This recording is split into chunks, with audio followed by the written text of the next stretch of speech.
하나님 말씀 창세기 13장 10절에서 18절 말씀 같이 보겠습니다.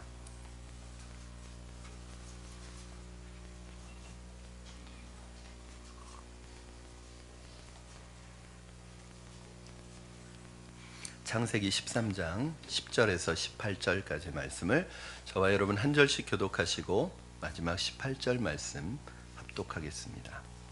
창세기 13장 10절입니다. 제가 먼저 봉독하겠습니다. 이에 롯이 눈을 들어 요단 지역을 바라본즉 소알까지 온 땅에 물이 넉넉하니 여호와께서 소돔과 고모라를 멸하시기 전이었으므로 여호와의 동산 같고 애굽 땅과 같았더라. 그러므로 롯이 요단 온 지역을 택하고 동으로 옮기니 그들이 서로 떠난지라. 아브라함은 가나안 땅에 거주하였고 롯은 그 지역의 도시들에 머무르며 그 장막을 옮겨 소돔까지 이르렀더라.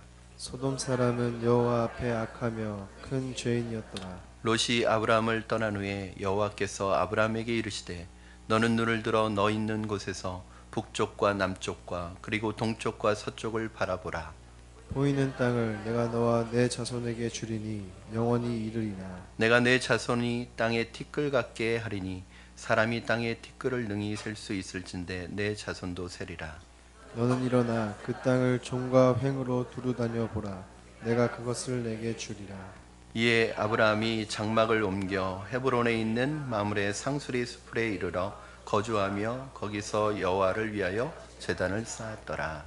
아멘. 신년 첫 주일에 여러분과 어떤 말씀을 나눌까 기도하고 말씀을 선택하는 가운데 동서남북을 바라보라 이런 마음의 그 말씀이 제가 알고 있는 말씀이에요. 그래서 사실은 그 본문이 있는 창세기 13장을 펴서 묵상하다가 이거 동서남북은 너무 뻔하다 해서 제목을 좀 바꿔봤습니다. 무엇을 바라볼 것인가.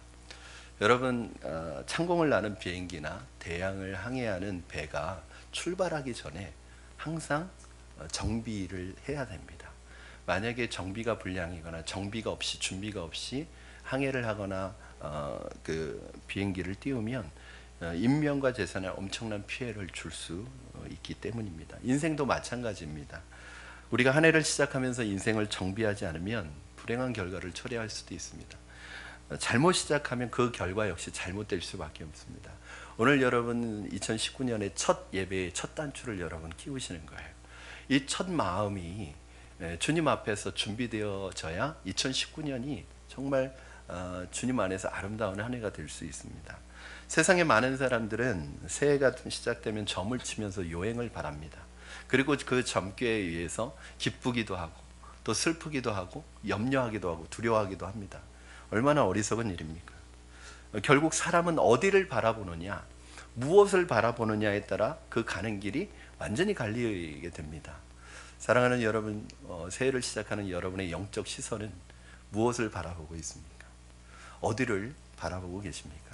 오늘 본문 말씀을 통해서 우리가 정말 바라봐야 하는 것이 무엇이고 바라봐서는 안 되는 것이 무엇인지를 말씀을 통해서 배우면서 올 한 해 주님 허락하신, 주님 보여주시는 방향을 향하여 믿음으로 나아가시는 여러분 되기를 주님의 이름으로 축원합니다.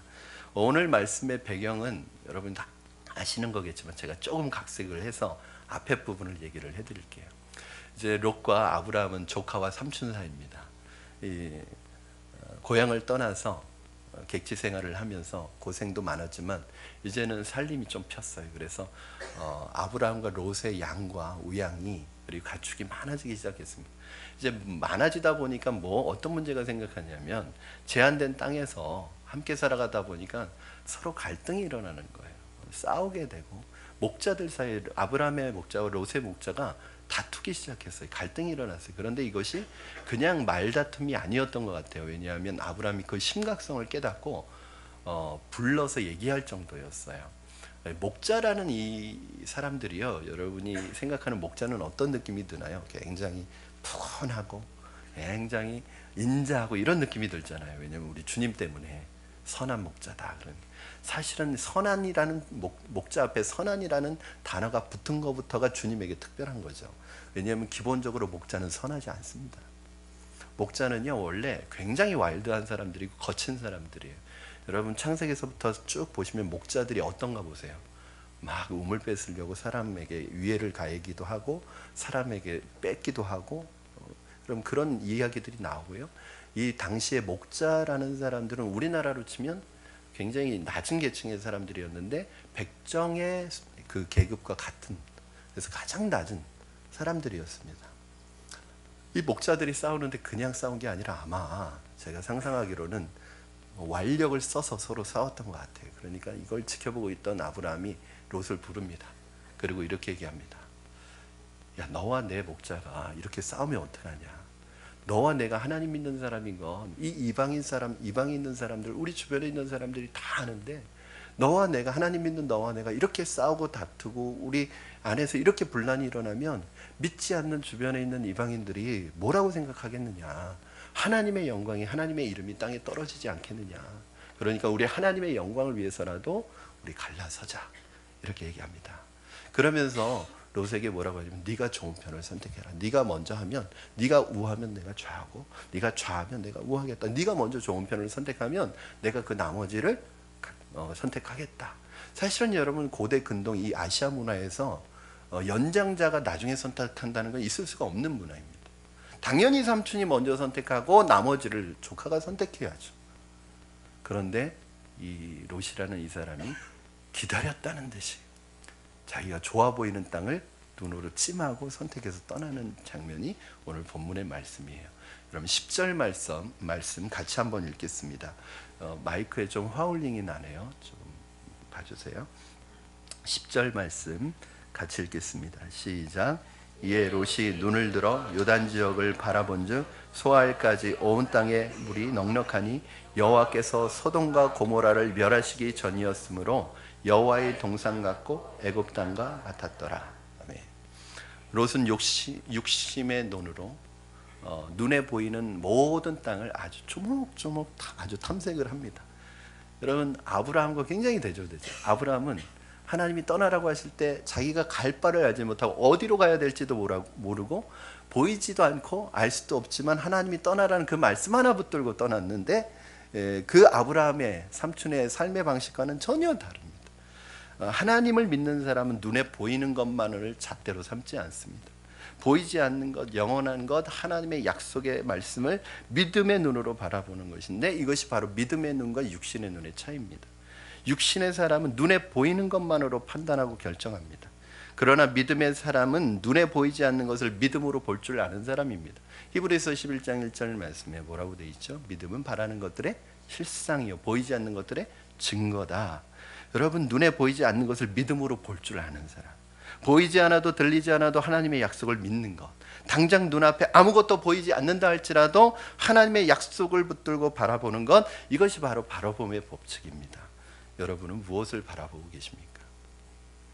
눈에 보이는 환경과 상황을 보십니까? 아니면 보이지 않는 하나님과 그분의 말씀을 보고 계십니까?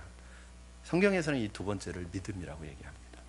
롯이 바라본 요단 동편은 풍부한 물을 공급하는 아주 비옥한 곳입니다. 오늘 본문에 보니까 당시 농경 목축 문화에서 물이 풍부하고 비옥하다는 건 굉장히 최상의 거주 조건이었습니다.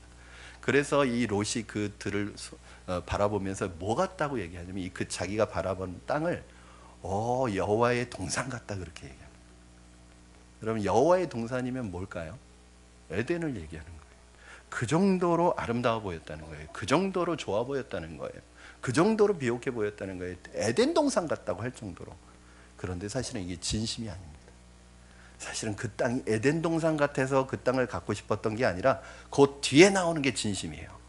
뭐라고 그러죠? 그 뒤에는 여호와의 동산 같고 10절 말씀에 여호와의 동산 같고 그 다음에는 애굽 땅 같았더라. 이게 진심이에요. 사실은 롯이 그 땅을 차지하고 싶은 마음이 들었던 진짜 속마음은 뭐냐면 그 땅이 애굽 땅 같았기 때문입니다. 자기 욕심이 그곳에 간 거예요. 그런데 많은 사람들이 어떻게 말해요? 자기 욕심 때문에 결정하고 욕심 때문에 선택하고 자기가 갖고 싶어서 그것을 선택하면서도 그걸 다 자기의 야망을 뭘로 포장을 해요? 비전으로 포장을 합니다. 자기의 욕심이 이 속에 있는 그것이 드러나지 않게 하기 위해서 아주 신앙적으로 멋진 포장지로 딱 포장을 하고 정말 자기가 하고 싶고 자기의 욕심 때문에 자기의 야망 때문에 그것을 선택하고 그 길로 가면서도 아 나는 이게 하나님의 비전이라고 얘기하는 거예요. 저는 이런 분들 많이 봤어요.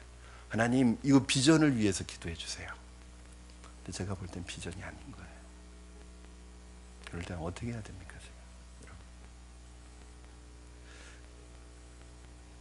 롯이 바라볼 때 그 땅이 애굽 땅 같아서 세상적인 마음과 욕심 때문에 갖고 싶은데 여호와의 동산 같다 이렇게 포장을 하는 거예요.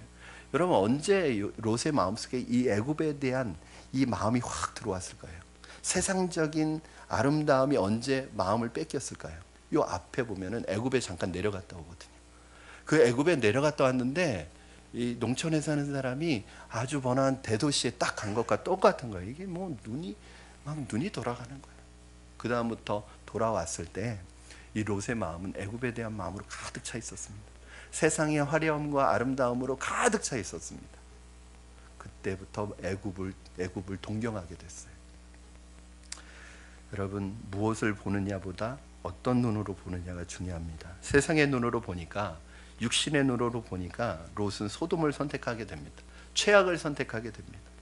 우리가 믿음을 떠나서 육신의 눈으로 세상의 눈으로 보고 결정하면 그때는 가장 좋은 것을 선택했다고 생각하지만 시간이 지나서 보면 사실은 가장 최악의 선택이었다는 것을 알게 됩니다.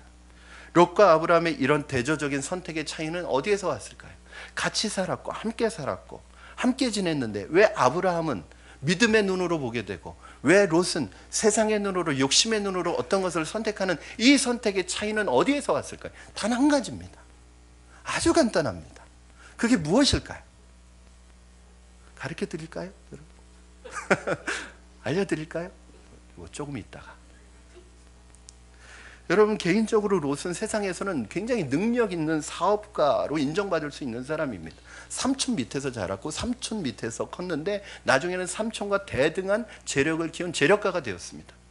삼촌과 비견할 만한 굉장히 능력 있는 사람이에요. 그렇게 자수성가한 사람이에요. 수단이 뛰어난 사람입니다. 그러나 롯에게는 없던 것이 있어요. 아브라함에게는 있지만 롯에게 없던 것이 있습니다. 롯은 땅도 있었고 롯은 소도 있었고 양도 있었고 다 있었지만 뭐가 없었느냐? 롯에게는 제단이 없었습니다. 제단이 없었다는 건 뭐냐면 예배가 없었습니다. 예배가 없었다는 건 뭐예요? 믿음이 없다는 거예요. 여러분 믿음은 들음에서 나며 들음은 그리스도의 말씀으로 말미암는다고 되어 있습니다. 우리가 하나님을 예배하면서 말씀을 듣고 그 말씀을 들으면서 하나님과 교제하게 되고 하나님과 교제하면서 우리 마음속이 담대함을 얻고 힘을 얻고 믿음을 얻고 염려와 걱정과 근심이 사라지는 거예요. 이게 예배입니다. 이게 말씀입니다. 그러나 예배를 잃어버리기 시작하면은 있던 믿음도 까먹게 되어 있어요. 그래서 엉뚱한 거 선택하고 엉뚱한 거 결정하고 이상하게 믿음 없이 결정하면은 망할 것을 결정해요. 여러분 이게 차이예요. 한번 보실까요? 18절 말씀 우리 한번 같이 보겠습니다. 시작. 이에 아브라함이 장막을 옮겨 헤브론에 있는 마므레 상수리 스풀에 이르러 거주하며 거기서 여호와를 위하여 제단을 쌓았더라. 이게 아브라함이에요. 여러분 아브라함은 가는 곳마다 뭘 쌓아요? 제단을 쌓았더라. 하나님을 예배해요. 이게 믿음입니다. 롯은 아브라함과 견줄 만한 재산은 있었지만 아브라함의 신앙은 없었습니다. 아무것도 아닌 차이 같지만 여러분 이거 작은 차이 같지만 나중에 이것이 롯과 아브라함의 운명을 결정짓는 하늘과 땅 차이로 벌어지는 거예요. 시작은 비슷한데 나중에 가면 믿음으로 한 결정과 욕심으로 한 결정은 처음에는 비슷하게 출발하는 것 같은데 나중에는 완전히 달라집니다. 그런 말이 있습니다. 대서양에서 배가 출발할 때 항법사가 항로에서 2도만 오차를 만들어도 뉴욕으로 갈 배가 보스턴으로 간대요. 그 약간의 차이가 그 엄청난 차이를 만들어내는 것입니다. 사랑하는 여러분, 당장은 작은 차이지만 믿음으로 시작하는 사람과 욕심으로 시작하는 사람의 인생은 나중에 가면 그 결과 극명하게 갈라집니다. 그러므로 여러분 믿음으로 선택하시기 바랍니다. 여러분 외롭고 힘들어도 믿음으로 걸어가시기를 주님의 이름으로 축원합니다. 그래야 하나님이 복을 주세요. 11절 말씀 여러분 같이 한번 읽겠습니다. 11절 시작. 그러므로 롯이 요단 온 지역을 택하고 동으로 옮기니 그들이 서로 떠난지라. 롯은 이 선택권을 주자 고민하는 기색도 없이 기다렸다는 듯이 요단 지역을 선택하고 또 바로 떠나버립니다. 여러분, 그러나 롯의 떠남은 가장 최악의 선택이었습니다. 정말 지혜로운 사람이 누굴까요, 여러분? 떠날 때와 머무를 때를 아는 사람입니다. 떠날 때 떠나고 머무를 때 머무르는 것을 그 때를 아는 사람이 지혜로운데, 대부분의 사람들은 어때요? 떠나야 될 때 떠나지 못하고 머물러야 될 때 떠나요.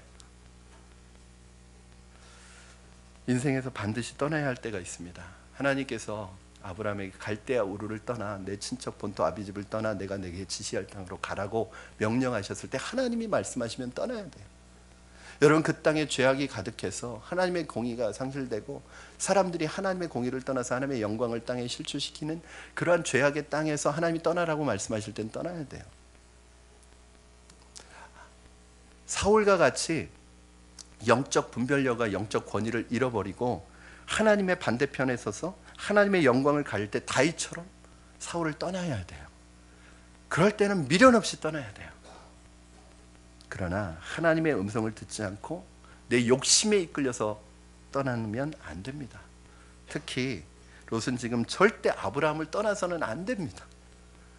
여러분, 떠나서는 안 돼요. 왜요?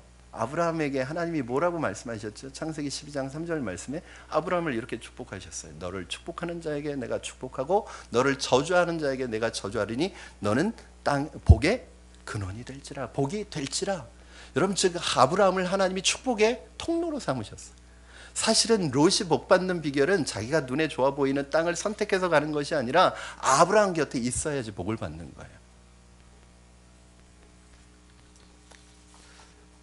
롯은 최상의 조건을 취해서 독립한 것 같았지만 사실은 아브라함을 떠나는 순간부터 인생의 내리막길을 걸어가게 됩니다.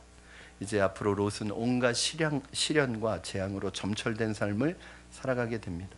여러분, 악한 사람의 곁은 빨리 떠나야 되지만 축복의 사람, 하나님의 사람 곁에는 바짝 붙어 있는 것이 복받는 비결입니다. 그런데 믿음이 없고 지혜가 없으니까 정반대로 해요. 그럼 믿음이 없고 지혜가 없고 하나님을 떠나면 세상의 눈으로 보면 결정하는 것마다 망할 것만 결정합니다. 사랑하는 여러분, 저는 여러분이 떠나야 할 때를 알고 떠날 수 있기를 주님의 이름으로 축원합니다. 떠나야 한다면 아브라함처럼 떠나시기 바랍니다. 하나님의 말씀 듣고 내 본토 친척 아비집을 떠나 내가 내게 지시할 땅으로 가라. 하나님을 의지하지 아니하고는 믿음으로 살지 않고는 살아갈 수 없는 곳으로 하나님이 보내실 때는 떠나야 합니다. 그러나 롯처럼 떠나지 마시기 바랍니다. 세상 욕심을 위하여, 야망을 위하여 하나님의 음성 듣지 않고 떠나는 순간 사실은 내가 가고자 하는 그곳이 아무리 화려하고 좋은 것이라 할지라도 여러분, 그곳은 떠나서는 안 되는 것입니다. 롯의 선택에 대해서 성경은 그 선택이 얼마나 최악의 선택이었는지를 오늘 암시를 주고 있어요. 롯은 장밋빛 꿈을 꾸면서 떠났지만 성경은 오늘 이렇게 얘기하고 있습니다. 12절 13절 같이 읽겠습니다. 시작. 아브라함은 가나안 땅에 거주하였고 롯은 그 지역의 도시들에 머무르며 그 장막을 옮겨 소돔까지 이르렀더라. 소돔 사람은 여호와 앞에 악하며 큰 죄인이었더라. 자, 롯이 선택해서 간 땅은 결국 어떤 땅이에요? 우리는 다 알고 있어요. 이 이후에 될 일들을. 이 소돔에 있던 롯은 곧 중동 전쟁에 휘말려 가지고 포로로 잡혀갑니다. 그걸 아브라함이 구해오죠. 포로로 끌려가요. 그리고 나중에 최후에는 이 소돔성은 하나님의 멸망과 심판을 받는 성이 됩니다. 오늘 본문에 그 암시를 낸 소돔 사람들은 죄인이었더라. 욕심에 사로잡힌 롯의 눈은 장차 멸망하게 될 도시의 실상을 보지 못합니다. 그러나 영적인 눈, 믿음의 눈을 열고 보면 환히 보입니다. 아브라함은 믿음으로 보았기 때문에 당장 힘들어도 나중에는 영원한 하나님의 축복을 상속받게 되는 것입니다. 여러분, 화려하고 그럴듯한 것에 속지 마십시오. 그런 곳에 항상 함정이 있기 마련입니다. 우리가 거주지를 선택할 때, 직장을 선택할 때, 배우자를 선택할 때 여러분의 선택의 기준은 무엇입니까?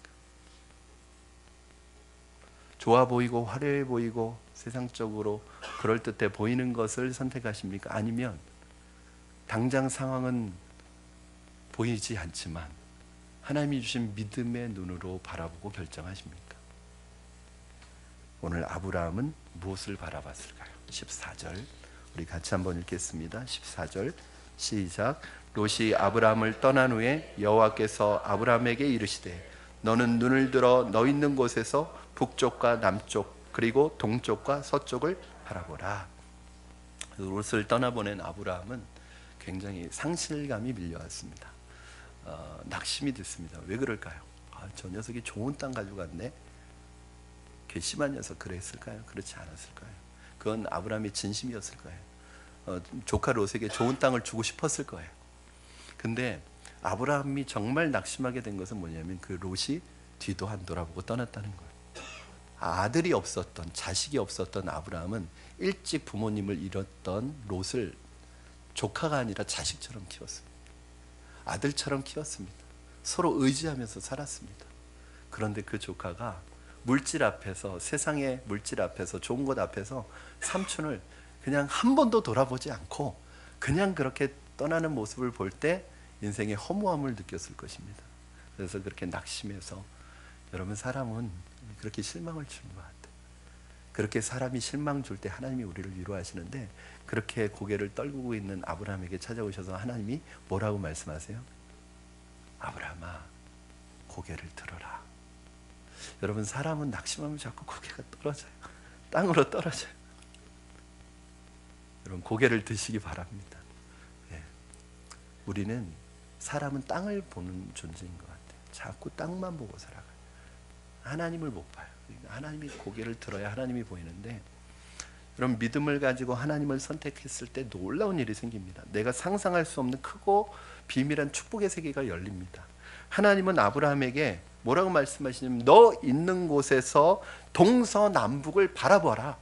네가 바라보는 그 땅을 내가 너에게 주겠다, 이렇게 말씀하세요. 할렐루야. 여러분 이게 얼마나 놀라운 축복입니까? 심지어는요, 여러분 내가 욕심 부린다고 되는 게 아니라 하나님이 주셔야 될 게 돼요. 롯이 자기가 선택해서 좋아서 그 땅을 욕심 부려서 떠났지만 나중에 그 땅이 롯의 것이 되지 않습니다. 심지어는 동서남북을 다 바라보라는 거예요.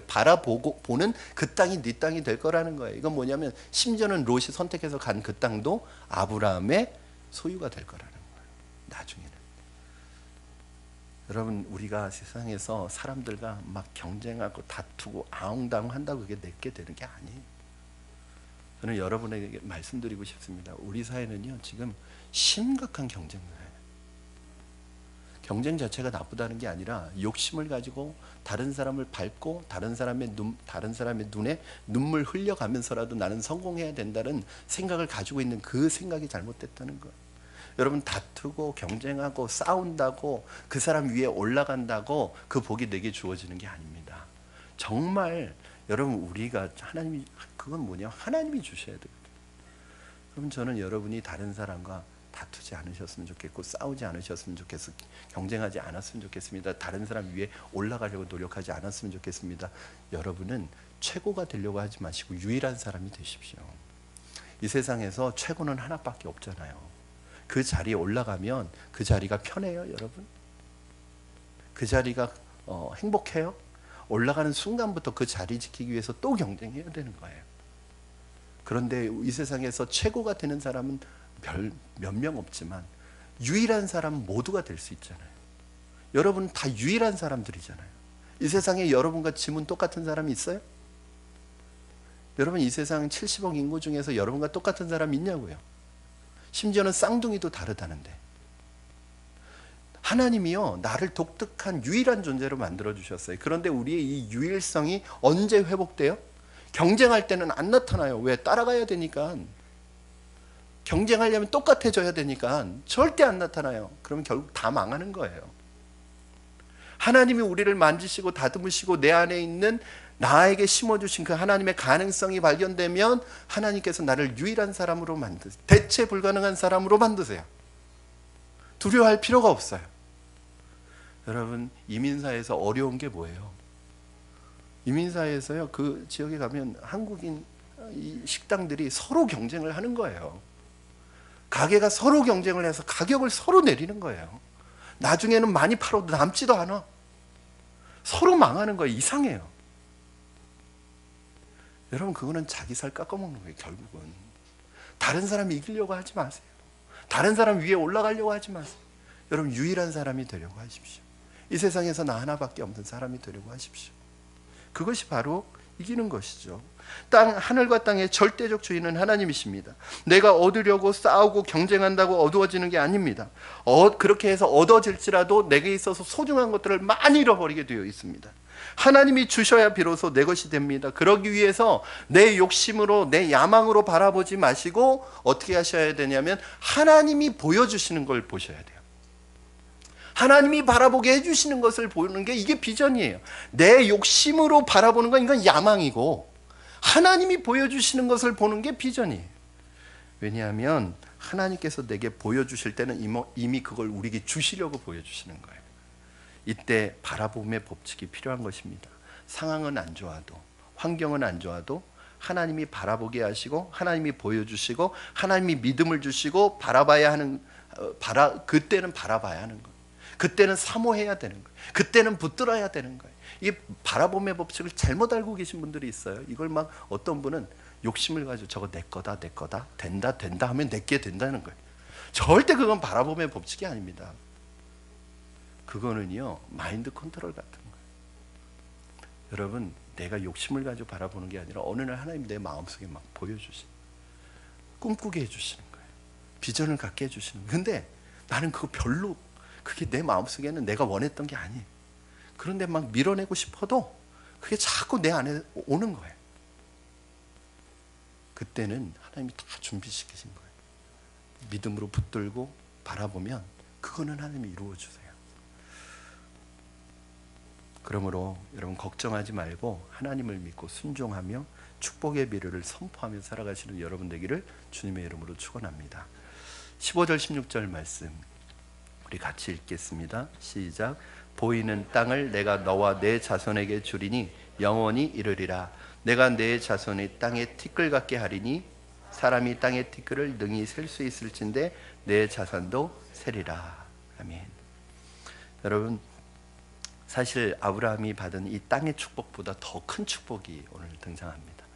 그게 무엇입니까? 저는 사실은 기도할 때 저 자신을 위해서 기도할 때도 그런 기도를 해요. 하나님 내게 복을 주시옵소서. 복의 복을 더하여 주시옵소서. 하늘의 신령한 복과 땅의 기름진 복을 주시옵소서. 그런데 사실은 이 땅의 복도 중요하지만 더 중요한 게 뭐냐면 하늘의 복이에요. 그렇죠? 오늘 본문에서 하나님이 어떤 약속을 주시냐면 너의 자손이 티끌처럼 많아질 것이다. 이런 약속을 주세요. 이게 뭐냐면 하나님이 주시는 이 축복은 바로 소유가 아니라 영향력이라는 거예요. 즉 너의 그 아브라함의 믿음의 선택이 인류 역사에 결정적으로 큰 영향을 미치게 될 것이다. 즉 너의 육신의 자녀가 많아지는 그냥 다산의 축복을 얘기하는 것이 아니라, 여러분 우리가 아브라함을 뭐라고 불러요? 믿음의 조상이라고 부르잖아요. 단순히 아브라함의 육신의 후손들 뿐만 아니라 모든 사람들이 다 믿음을 가지면 아브라함이 조상이 되는 거예요. 우리는 아브라함의 후손이 되는 거예요. 이게 뭐예요? 아브라함의 그 믿음의 결정이 인류 역사에 아주 큰 영향력을 미치는 거예요. 즉 이것입니다. 여러분, 더 큰 축복은 뭐냐면 소유가 아니라 영향력이에요. 여러분, 그래서 여러분 기도하실 때 소유를 위해서 기도하지 마시고 하나님 영향력을 달라고 기도하셔야 됩니다. 아브라함에게 주신 축복은요, 그 땅을 소유하는 게 아니라 이 영향력이었어요. 모든 것을 걸고 식당을 개업한 주인이나 개척교회를 하는 목사에게 이 약속은 너무나 간절합니다. 사람들이 와야 되는데 사람들이 오지 않을 때 너무 힘들죠. 저희 교회가 2012년도에 이제 개척해서 교회가 이제 개척됐는데, 이제 주중에 이제 성도님들이 주중 예배 안 오시잖아요. 그때는 사람이 없었고, 일단은 그러면 뭐 그때는 제 아내나 뭐 한 분 놓고 설교할 때도 많았는데, 그때 이제 저희 아이들도 6살, 4살이었는데 같이 예배를 드렸어요. 그런데 그때 6살이었던 첫째가 자꾸 예배 시간이 나가면 창문을 내다보는 거예요. 저 카페 창문을 내다보면서 저한테 항상 그랬어.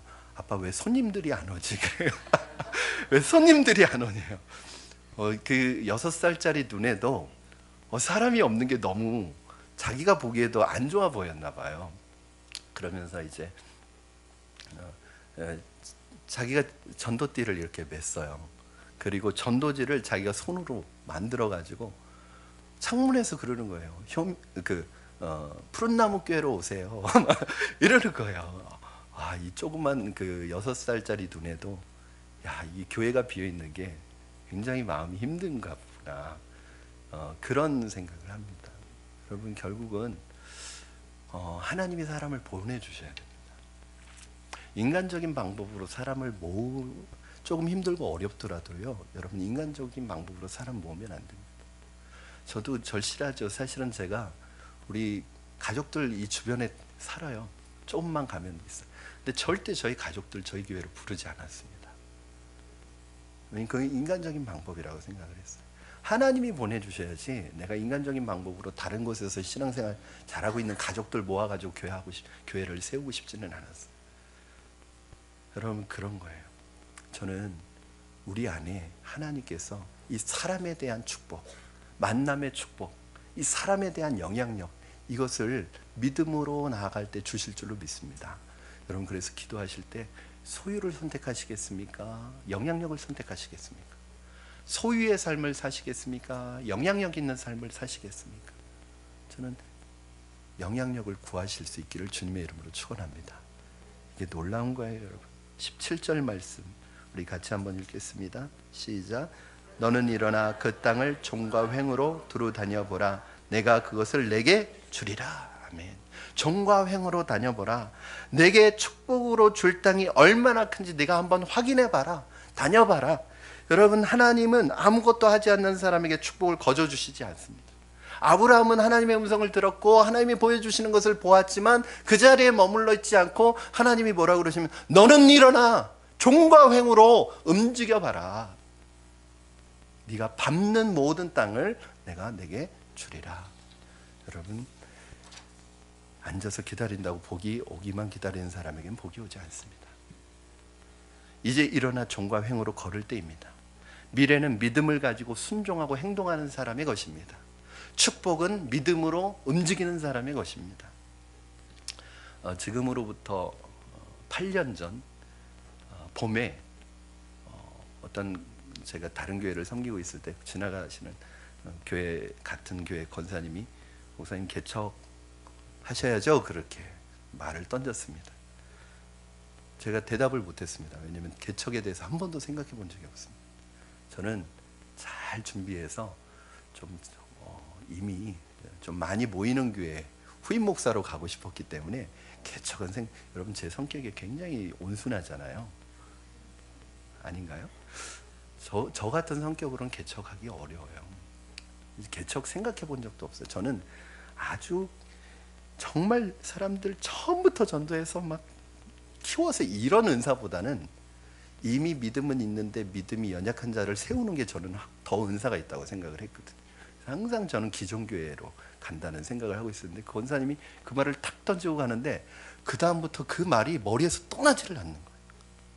이건 아니야, 이건 아니야. 계속 나는 개척이 아니야 그러는데도 밀어내면 밀어낼수록 마음속에서는, 머릿속에서는 개척 계속 이 목소리가 떠나지 않는 거예요. 너무 괴로워가지고 제가 그해 여름에 휴가를 얻어가지고 가족들을 다 데리고 기도원으로, 금식 기도원으로 올라갔습니다. 그리고 기도하면서 하나님께서 보여주셨어요. 그때 받은 것이 어디냐면 바로 이 목동 지역이었습니다. 그러면서 하나님께서 제게 그 마음을 주셨어요. 지금 목동 지역에 교회와 목회자로부터 상처받고 방황하는 영혼들이 너무 많다. 그리고 잃어버린 영혼들이 많다. 하나님, 거기는 교회가 우리나라에서 제일 많은 곳인데요.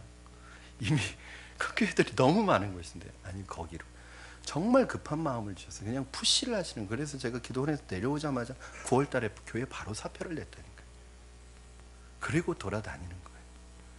그리고 이 목동 지역을 2달 동안 돌아다니는데요. 난감한 건 장소가 안 나와요. 다녀도 교회할 장소는, 교회를 개척할 장소가 없는 거예요. 너무 실망이 돼서 이제 집으로 그때는 집이 낙성대였으니까요. 이제 집으로 가는 차를 타려고 이렇게 있는데 부동산에서 연락이 왔어요. 그때가 밤 7시 반이었던 것 같아요. 와서 본 곳이 이곳입니다. 여기가 예전엔 부동산 중개인 학원이었거든요. 여기 딱 들어오는데 그냥 마음이 확 여기다, 그런 생각이 드는 거예요. 그 다음부터는 다른데 어디를 봐도 눈에 들어오지 않는 거예요. 그리고 이곳에 교회를 시작했습니다. 교회가 창립되기 전까지도 방해를 엄청 받았어요. 주변에 있는 교회 목사님 중에 어떤 분이 교회에 세워지는 걸 결사적으로 반대해가지고 저는 생각지 못한 난관에 많이 훔쳤겠습니다. 그래서 결국엔 교회가 개척이 됐고 그렇게 해서 7년이 지났습니다. 여러분, 7년이 되었습니다. 이제 3월 달이 저희 교회 창립 7주년입니다. 여러분, 하나님이 보여주셨고 들려주셨을지라도, 꿈꾸게 하셨을지라도 가만히 있으면 꿈으로 끝나게 되어 있습니다. 그 환상과 그 꿈을 가지고 발을 내딛어야 합니다. 행동해야 합니다. 걸어가야 합니다. 종과 횡으로 행해야 합니다. 그리하면 네가 밟는 땅을 내가 내게 주리라고 말씀하셨습니다. 이 말씀이 여러분의 말씀이 되기를 주님의 이름으로 축원합니다. 말씀을 정리합니다. 롯이 떠난 뒤에 아브라함에게 하나님이 오셔서 놀라운 축복을 주시는 하나님을 보면서 그렇게 말씀하시는 것 같았어요. 아브라함아, 네가 조카와 싸우지 아니하고 다투지 아니하고 경쟁하지 아니하고 100% 손해보고 포용하고 떠나보냈구나. 난 네가 얼마나 기특하고 얼마나 이쁜지 모르겠다. 이제 내가 너에게 네가 포기한, 네가 양보한 그것보다 훨씬 풍성한 것으로 너에게 주겠다. 이렇게 말씀하시는 것 같았어요. 여러분, 사람이 선택하는 것보다 하나님이 주시는 것을 받는 것이 진짜 복인 것을 여러분 믿으시기 바랍니다. 사랑하는 여러분, 작은 이익을 놓고 형제끼리 싸우지 마십시오. 롯 같은 존재에게 화내지 말고 오히려 축복하면서 떠나보내십시오. 그러면 하나님께서 더 좋은 것으로 채워주십니다. 축복은 내가 싸워서 쟁취하는 게 아니라 하나님이 주시는 것입니다. 하나님은 욕심을 부리는 자가 아니라 믿는 자를 축복하십니다. 그분을 믿고 하나님의 말씀대로 사시는 여러분 되기를 주님의 이름으로 축원합니다. 새해에는 눈에 보이는 화려하고 좋아 보이는 세상의 기준과 세상의 것을 바라보고 따라가지 마시고 하나님이 보여주시는 진정한 복을 바라보시고 누리시는 저와 여러분이 되시기를 주님의 이름으로 축원합니다. 우리 이 시간에 찬양하시겠습니다. 여러분, 믿음으로 선택하고 믿음으로 걸어가는 게 쉬운 일이 아니에요.